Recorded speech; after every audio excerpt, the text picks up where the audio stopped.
Welcome back to the Deep Dive.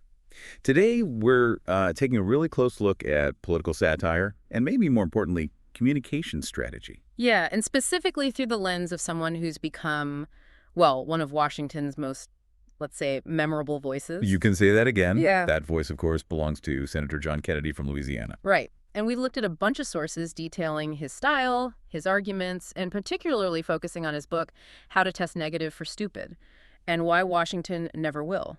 That title, I mean, it really tells you almost everything you need to know about the tone right off the bat, doesn't it? It really does. Sets the stage perfectly. So our mission here, for you listening, isn't just to, rehash his political points. We want to use this book as more of a case study. Mm-hmm. How does this politician, who's famous for being just incredibly quotable, turn that wit, that very unfiltered language, into a really powerful communication strategy? Then what does that strategy, reveal about the deeper issues, the dysfunction maybe within Washington culture itself? Yeah, exactly. We're trying to get beyond just the punchlines, the zingers, and really distill his core themes. What's he actually arguing? And importantly, how is he arguing it?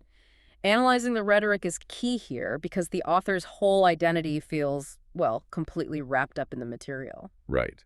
Kennedy really operates as this perpetual outsider, doesn't he? He's the voice of common sense from Louisiana, just looking at all the absurdity in D.C. That outsider persona is crucial, and it explains why the book isn't, your typical political memoir. It's structured very differently. Yeah, it's more like a satirical guidebook, almost tongue-in-cheek. Right. It uses humor, these kind of folksy analogies from his life, his political career, Yep. to deliver what's basically a full-on assault on the culture of the Senate and, the bureaucracy it manages. So if we were to do a quick spoiler-free summary, Mm-hmm. the book's main trick, its mechanism, is that constant use of anecdotes and those signature witty one-liners.